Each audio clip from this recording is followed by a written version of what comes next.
Hello and welcome to GRUNND Podcast. We chat about anything game development and or narrative related. Hello in these not so easy times. Still, in this episode, I am talking with Brandon Pham, a man with gazillion faces. He's an environment designer and have worked on many AAA games. Now is running his own studio, and how I got to know him, he's creating probably one of the greatest game dev podcasts out there called GameDev Unchained, and has also done online conferences GDUX, where developers and industry veterans give us the same brilliant advice but for free, so we don't have to spend a fortune while going to GDC. Also, GameDev Unchained podcast was my introduction to the industry, and I cannot be happier about it. So much information and, life views I can stand by. I am happy to say that our conversation turned really warm and open. I practically didn't do any editing in this one, so yeah. Let's start.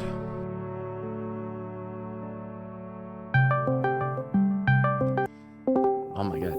Are you you're not near any of that, are you? I am. Oh my god. So what is that like right now?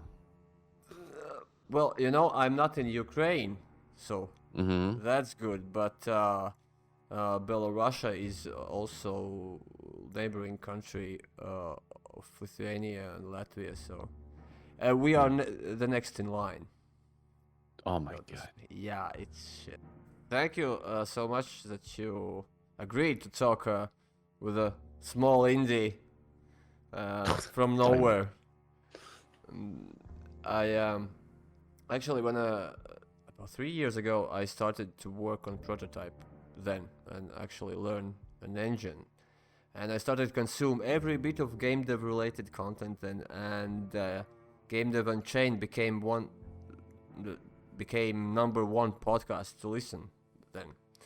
And Oh wow. believe it or not, it's really weird for me now, because like your voice is actually associated with the game development for me.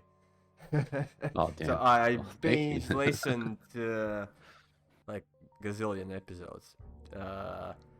So yeah, then when I started to listen to you, you were a duo, and you you did not talk about like well, at least to listeners, that you have like grand plans of making this thing bigger. Like GDUX was never mentioned, and so let's start from. I would love to hear how the podcast came to be and why. And did you actually? Yeah, let's start with that. Yeah, so the Game Dev Unchained podcast started, and I was actually recently reminded for a long time, for the last 2 years, I've been saying, oh, it's been around for 5 years. It's been around 5 years. And my wife actually mentioned to me, it's been 7 years. It's like, holy crap. And it originated with me and my friend Larry at that time. And we were working on the Call of Duty franchise at Sledgehammer. And we were at a point of a career then where we were getting pretty frustrated. Not specifically tied to Sledgehammer, but there were instances or little things here and there that we were noticing a pattern. And the podcast was kind of born out of that frustration with the industry. We're basically senior devs, and our future felt a little uncertain, which is a funny thing to say, because I think at the beginning of our careers, if you were to say, I will be working on a Call of Duty game and it's going to be the number one game of that year, it's a huge franchise and it's pretty safe. I think most game developers, even now, will feel that that's a pretty cool job, right? And it is. Of course. It is to a certain degree. But I always equate game development as kind of climbing different steps of the ladder, right? You're always kind of on the lookout for what's next. So being on that team, and it's been a few instances where I've been on a team, we ship a game, and then we're working on the next part of that franchise, which is, even when I say it, it's a pretty blessed thing, because a lot of times when you ship a game, you're not sure if you're going to get the next paycheck, if the game's going to do well, right? But I've been in fortunate circumstances where we're literally talking about the sequel and we know it's going to sell, right? But even then, it was when we were shipping that game, Advanced Warfare, it was the first time in my career, and at that point, I think it was 8 years in, 8 to 10 years, where I never really opened the game. Like, I never Oh, unwrapped. Yeah, I never unwrapped the plastic of the game. I mean, of course, we played it. I played it throughout sure. the development, right? Just testing it. But it was the first time where I didn't have the desire to take the game out of the plastic, have that excitement that I was a part of this, that I helped ship this, right? And played it from beginning to end. I did that with all the games that I worked on before, but it was Yeah, the first time I didn't do that. And I as knew people that at say, that that point. makes you think. Yeah, exactly. Am I happy? Mm-hmm. Do I want to continue on this path? Because I kind of knew at that point the trajectory of what the next steps were. Just keep working there, become a lead, yada yada, become a manager, keep working on AAA. Ooh. That was the path. But Not much uh, choice as well. yes. Well, yeah, there's not much choice for a number of reasons, but the podcast was kind of born out of that to honestly help myself figure out what's next, what's out there, do an analysis of where the industry is at, talk to a lot of interesting people, and Yep. basically pave a pathway of where I could be, and make it happen. Was Right. that So from the start that you already like in I don't know if in a vision is the correct word, that you actually you from the start you worked to something bigger, or for a time being at first it was just like I don't know, to put the steam out, so to speak. right. To rant, right? It's kind of like Kinda, bitching. yeah. Yeah. Like it kind of started that way, but we had, obviously we had guests from day one, to talk about their particular expertise. But yeah, it was a mixture of us ranting about these things and this is the thing that's, I always look back and value how much the industry have changed since then, 7 years ago. So to kind of paint a picture, 7 years ago, it was very taboo to talk ill of any game company, especially like Activision, especially like Blizzard, or anything that was happening behind closed doors stayed that way, because it Mention was the word basically union. Union, right? Union, Ubisoft, anything that was bad, that was kind of like an open secret, you cannot talk about that publicly, because it was basically career suicide, right? You're risking yourself as being unhireable, because you're out there on a podcast displaying all the stains and scars of what it's like working at a AAA company, right? The politics and all this stuff. Very taboo. And so we knew that was at risk, but it was kind of like, in a way, to change that path, right? Because it's very easy, I think, at that point for me to be comfortable. And in some ways I was, and to keep continuing to do AAA, even though I was very bored of it and unhappy about it, right? So the podcast kind of forced me to, like, all right, if I'm going to oust myself and make these companies hate me, now there's no turning back. I got to figure out what else I can do. Yeah. So in a way it was like that. And, like, to answer your question directly, the mission of the podcast wasn't very clear at first. I mean, along the way, And that was the point. It was me kind of talking to a lot of these different professionals in the field that were able to take what they've learned so far and do very interesting things, right? Indie development, going to other industries, making their own company, making their own game, right? These were all things that were really interesting to me. And so I knew that I wanted to talk to these people to figure out what was right, at least for me. You actually like for years back you used that sentence, but I think I heard it not so long ago again from you that that you said that kind of warning that these are just our personal opinions, not the companies we work for. Yeah. Like, Yeah. So roundtable news, yeah, we have these segment where we're like, it's basically complaining about what's going on, and yeah. I think it's for most listeners are the most favorite part of the podcast, because we all love drama, even if we say we don't. Yeah. We do. Yeah, it's a lot. On these roundtable news, we do it once a month. I do it with Ray Graham. Shout out to Ray.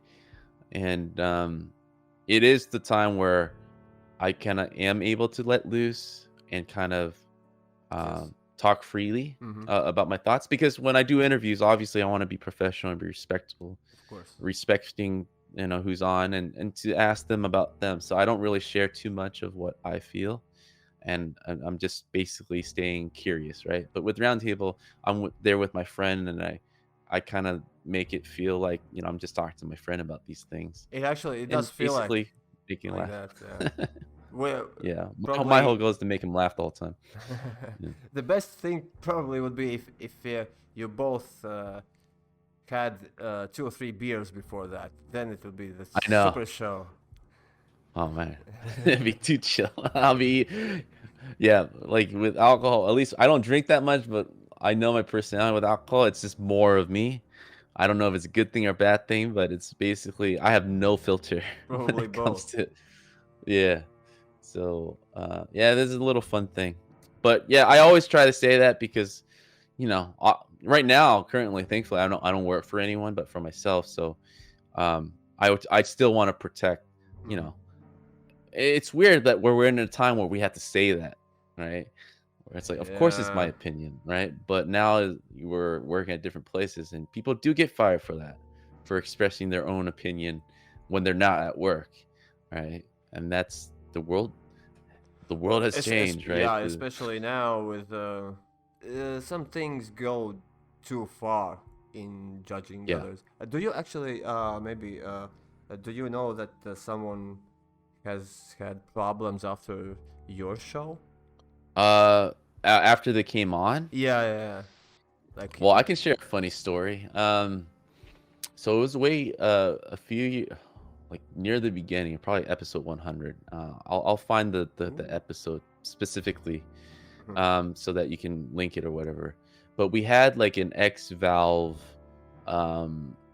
developer on. Is Roger Lundin. And he worked at Valve for a long time. He worked on the original and sequel of Left 4 Dead, I believe, at least the original.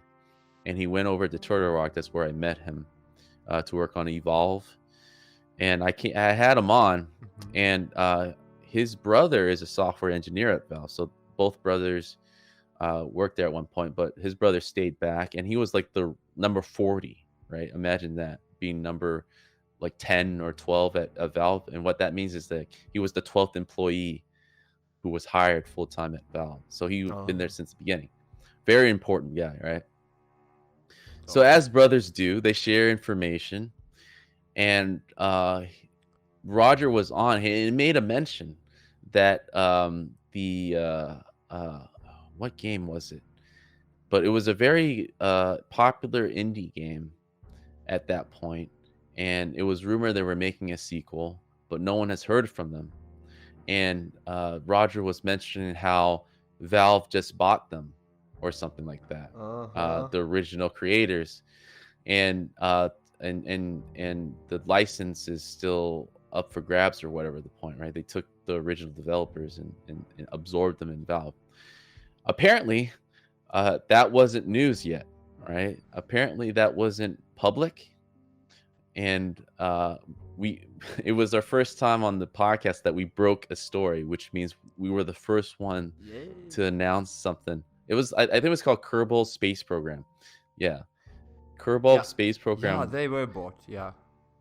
Yeah, they were Like- bought. So the studio that made it, but the developers left to work at Valve, and then the license stayed with 2K. Uh-huh. So as you what happened the next day is like suddenly we had like all these listens from Ah, yeah. nowhere, right? And we were trying to trace it back. It's like, what is going on? And now we're seeing news story from like Kotaku, from basically every outlet at that point, every gaming blog outlet, tagging our podcast and saying that Valve bought the original developers. That's why you guys haven't heard from them. And the next day, Take-Two had to get involved to announce that they're launching Kerbal Space Program 2, yeah. which was way ahead of what they were doing for their marketing plan. Yeah.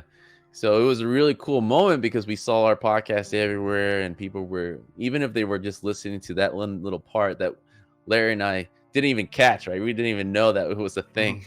We just glossed over it in the original interview because it was not a big deal to us. So yeah, Roger obviously got talked to by his brother, but his brother got the brunt of it, sharing NDA stuff.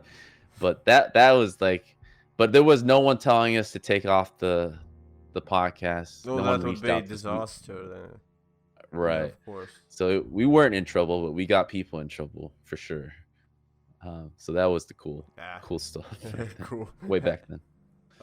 Okay. Pretty cool. We actually then so okay, you're doing your podcast, but at one point, I think it was 2-3 years ago, when you started to introducing your plans to the listeners, like we're doing that big thing, we're like going full time ish, and probably you already mentioned GDUX by then. So how hard and scary was to start actually doing just that your thing? I know you're teaching now as well, but let's leave that aside for a bit. So yeah, was it hard? Was it scary? Yeah, so there was a couple of factors, at that point. Right now, my main bread and butter is running my own studio.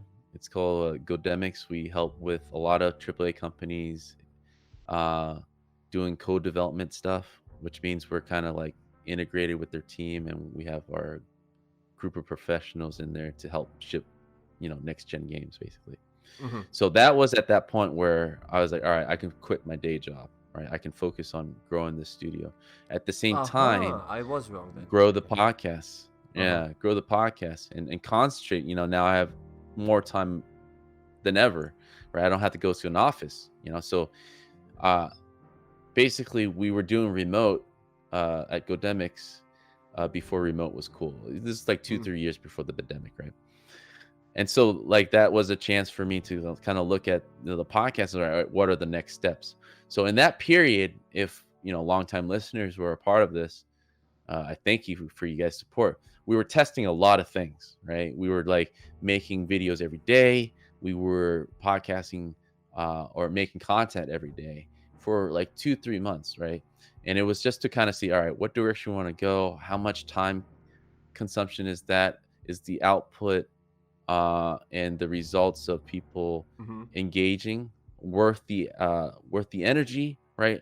Because if we're doing a lot of work and the engagement isn't there, then we're doing it wrong, right? So go back to the drawing board. And so that was like a long testing period, and it was at that point, up to that point, it was a partnership, right? I have a co-host, obviously, with Larry this whole time, and it was us figuring this out together. So this is something that we didn't talk about, as you listen to newer episodes, it's obviously just me. It's a solo episode, podcast now. But that first step of kind of answering your original question was, of course, very scary. Like, even you can never be prepared enough until you do it for the first time. So this is my first time, and I've always done side things like you were mentioning, teaching. I've always done multiple things at the same time. Even to this day, I'm still doing multiple things at the same time. And I don't think I've ever would have been comfortable quitting my day job and concentrating on my own things. Especially if you have a family, and you do have a family. Yeah, so there was always this scary feeling, and I couldn't shake it. And I described it on the podcast as making that jump. And it does feel like it, a leap of faith. It really is. There was nothing I could have done better. Even if I had $1 million in the bank, well, maybe that would feel good, right? Even if I have $500,000 in the bank, it still feels like a risk, right? And it was just I didn't know what that feeling was until after I did it. And it was, you can imagine, up to that point, I was in a very cushy job, had salary, always a paycheck every 2 weeks, guaranteed, right? And this new way of doing it is different, right? It's not a salary per se, right? Even to this day, I've been doing this for 4 years now. The company's been around 5. Yeah, and the podcast's been 7 years, but I've been doing my own studio for 4 or 5 years now, and I still don't take a salary. Well, what does that mean? Are you like barely getting by? It's like, no, I'm actually making more money than I ever before, but it's business now, right? So my output directly relates to my input, right?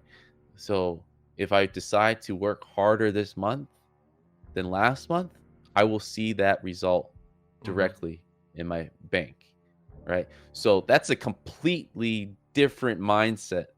And you probably, you being a listener and all listeners for my podcast, the one thing I complain about is, like, at a salary job, no matter how hard I work, my salary is the same. So, at a certain point in my career, I didn't want to work as hard. I didn't want to put the extra hours anymore, right? I'll do what I need to make this game good and shippable and professional, but I'm not staying after, a certain time and crunching, because I don't see that, That one, of course, crunch. If you don't mind me asking, where Larry went,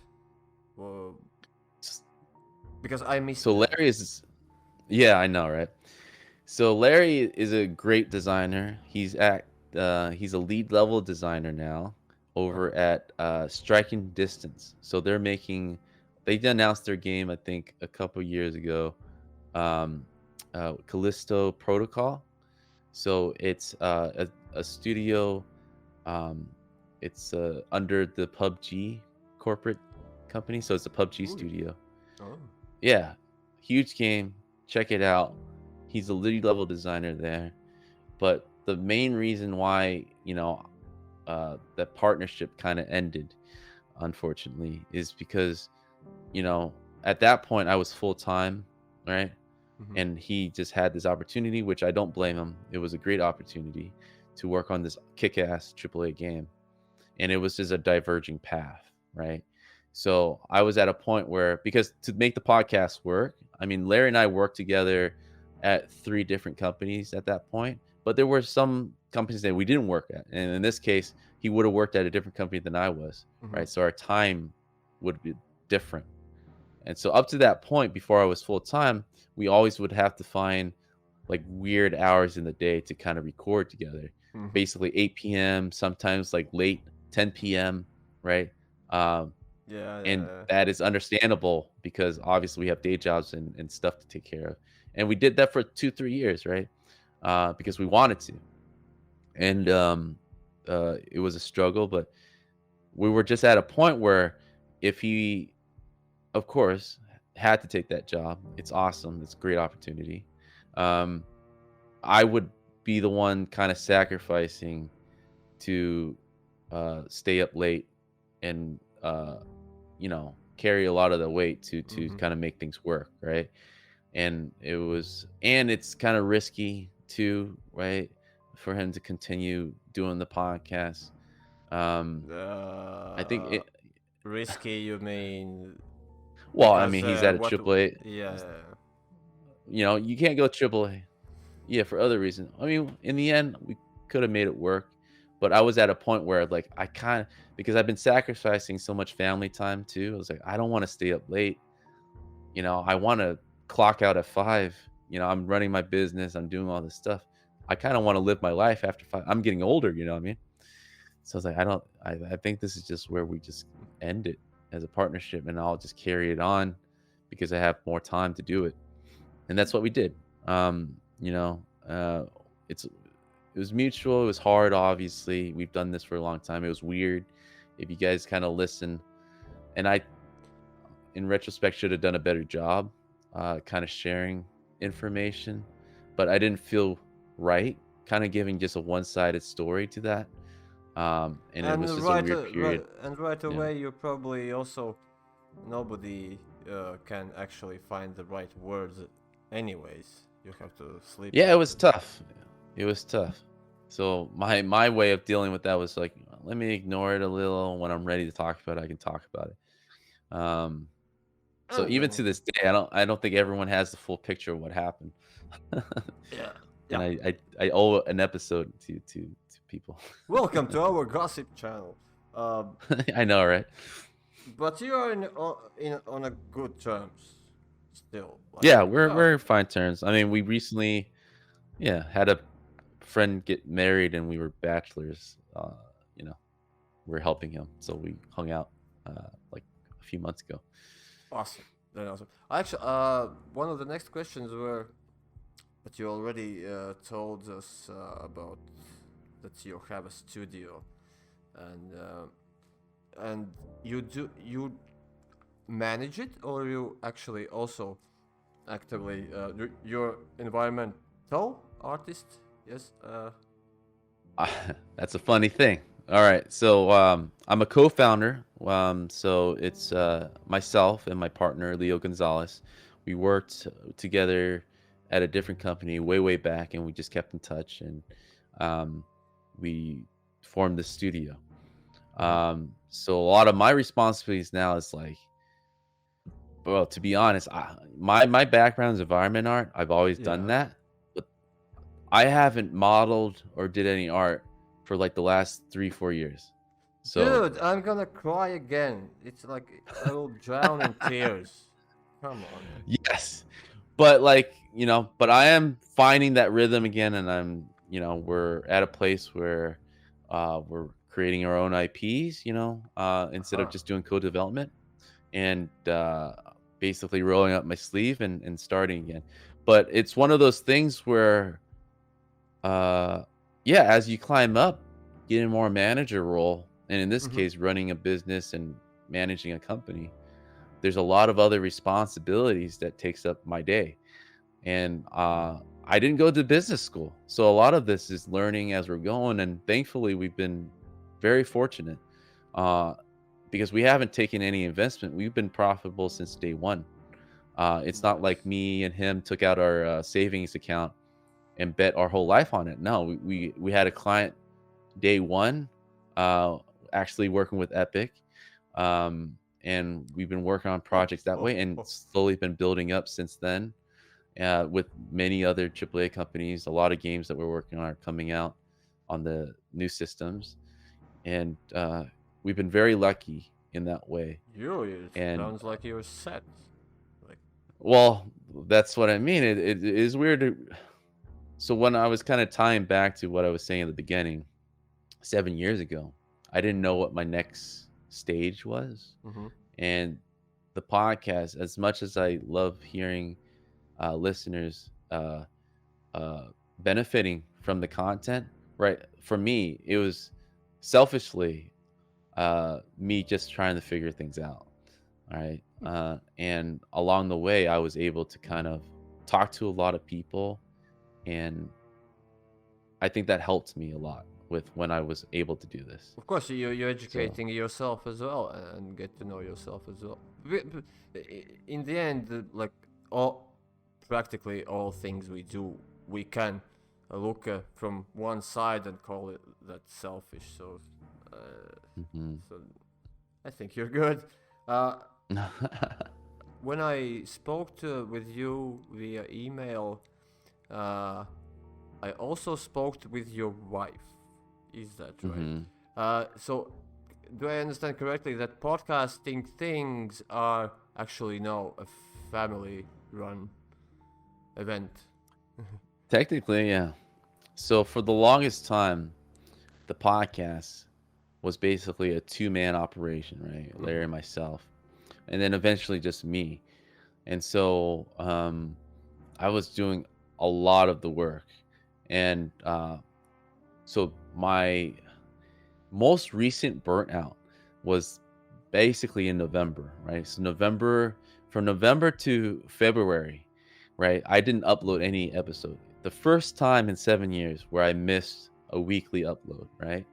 And I was at a point where I was really burnt out because, well, obviously Godemics, is my Mm. main bread and butter, and we're just growing. And with growing meant like my responsibility over there kept growing. And it got to a point where I was like, all right, I need to focus on figuring this thing out. And I didn't have time. So I was like, all right, just take a deep breath, get your rhythm back, and then come back. And I thought it was going to be when I was doing it in November, I was like, I'll take like maybe a couple weeks off, right? That couple weeks turned to a month. That month turned to 3 months where I finally felt healthy again. It's just like, all right, I want to do this. All right. There's so much, well, especially the last 3 months, so many crazy game news, right? That I kept up with. I was like, all right, I gotta talk.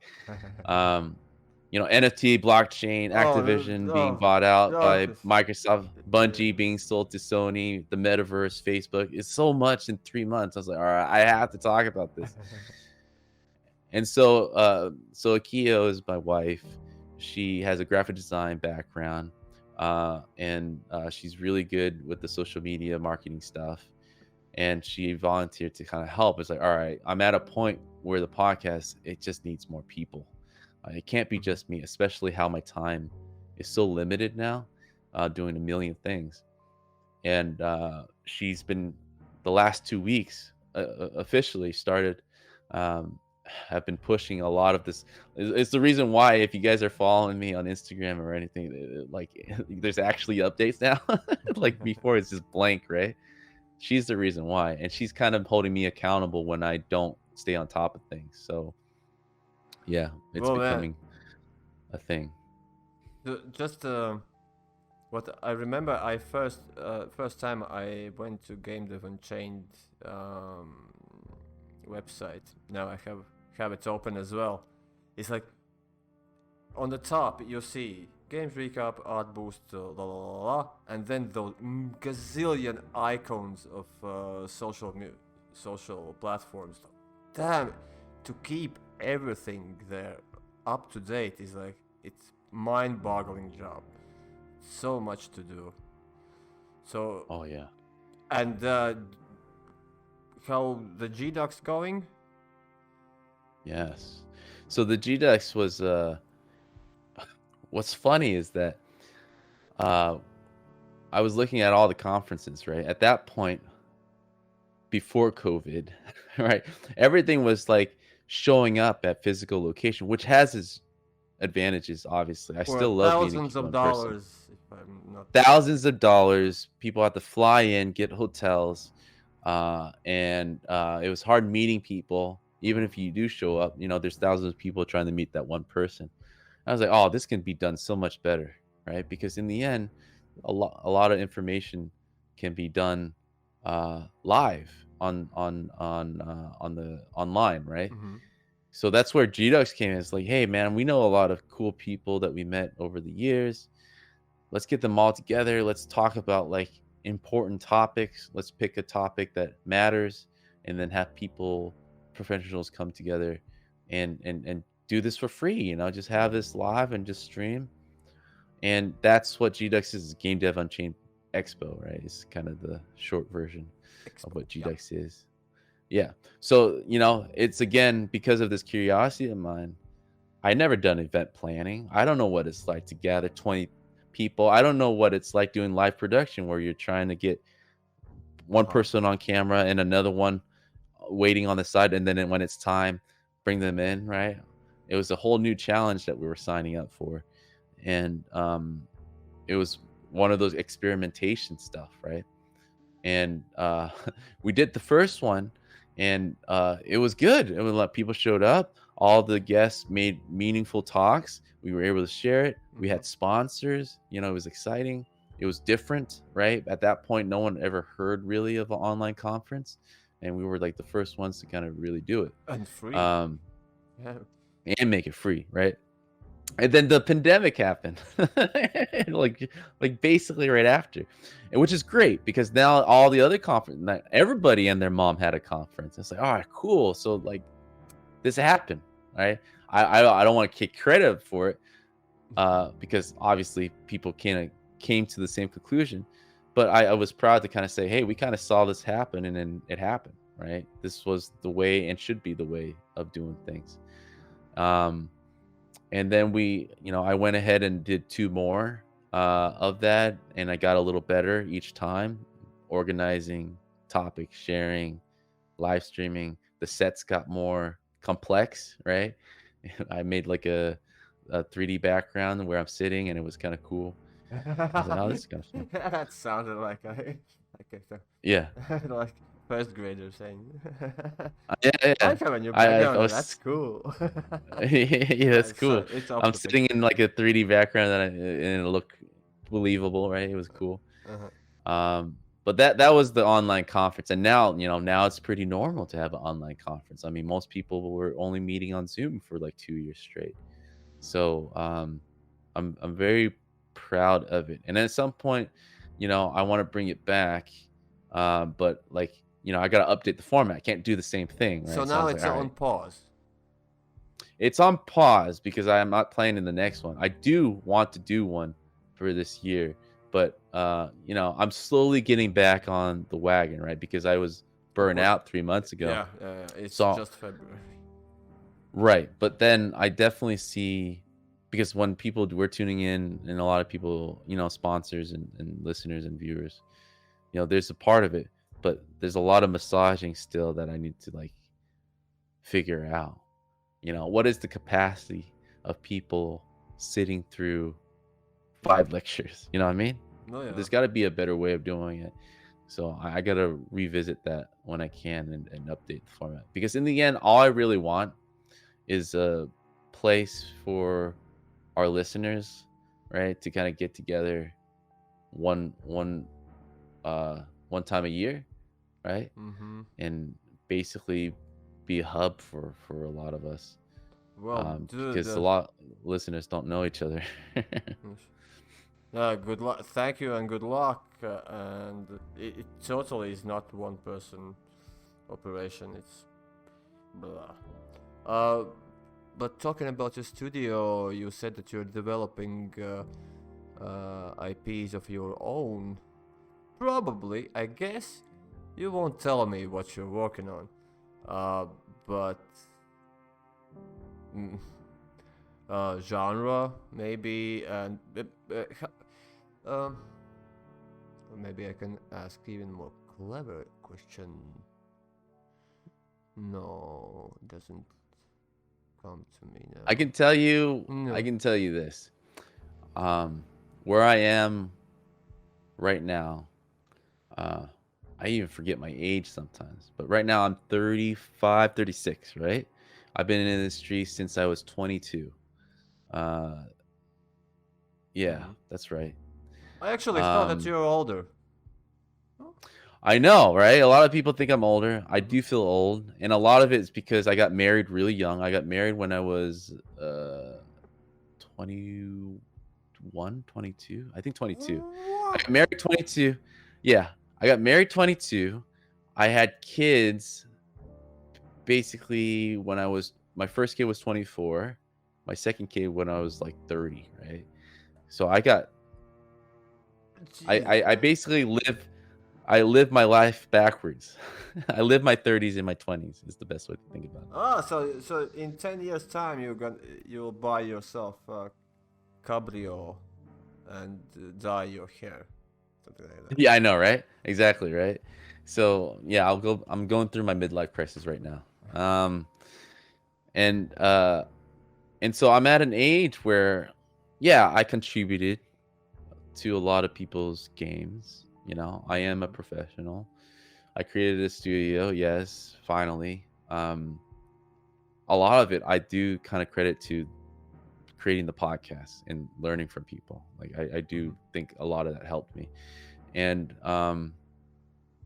uh and we built a profitable business and growing since then. But I still have yet to make my own game. And I was just telling my partner this is like, man, and I know we're doing great things. It's just like I do feel like my window is closing, where I feel like if I don't do it around Oh, this where's my time, tissue? Come on. Oh, I again. do feel that because I'm getting at an age where I feel like, man, wouldn't it be nice to kind of just be in a hammock by the beach, you know? Like I like half of my days fantasizing about that. Where in my 20s, I was fantasizing about wouldn't it be nice to make my own game, you know, do all this stuff. It's like it's different, right? So like finally, we're at a place where we're talking about it. You know, we're coming up with ideas You can actually and do finally that. Yeah. doing that. Yeah, kind of do that. We did that kind of responsibly. We built a business that works, and now we have the time and the fun to kind of do it without asking anybody. We probably will still ask, but like if we want to just pay out of our own company pocket, we can. Cool. But yeah, so to answer your question indirectly, it's kind of a game I've been kind of thinking about the last 3 years. It's very personal to me. It's a story uh, based off of what I see with my two sons. Right, there's Uh-huh. like about one's 11 and one's about 4, and just watching them and being a dad, uh, kind of uh, observing and remembering what it's like being a kid. So it's a feeling that I want to capture in the game, like what Really? it's like Yeah. to revisit your youth, right? What it's like to go on the skateboard again and rollerblade and or all these kid carefree shit that we used to do as kids. And it's the number one reason why I got into games, right? Like remembering the first game I played, right? So there's a Mhm. feeling there I'm kind of portraying uh, that kind of uh, surrounds the relationship that I see that my sons have, because I grew up with an older brother as well, and our age group was very similar. We were about 5 to 7 years apart, Mhm. right? So my kids are kind of 5 to 7 years apart. So a lot of what I see they do reminds me of how I was with my older brother growing up, which, you know, how brothers are. I basically tagged along everywhere he went, right? Just annoying the shit out of him. Mhm. Um, so it was it's a bond that I kind of want to reflect It's in so this game. so Yeah. awesome to hear because partly my game, the idea, the first idea, also came when I put on my father's shoes when Hmm. my kid was like a year old, and yeah, Hmm. yeah, yeah. It's really nice to hear that such good reasons are for game creation. Yeah, inspiration, right? Yeah. So Yeah. I'm gonna let you go because we're already 50 minutes in, but I have Oh, last nice. one thing Hmm. uh, about you said it yourself. You have talked with a lot of people. You have learned a lot of things, and you've been in on both sides of the barricades, work wise. So I have to ask a question from totally small indies like myself and small studios. Uh, what would be the things that we as small timers should be always aware of things, never ever to forget. Uh, like, what are things we should know and keep in mind always working in this awesome industry. My number one advice. Um, well, it depends, but It because always there's so depends. many different goals, right? There's so many different goals in the industry.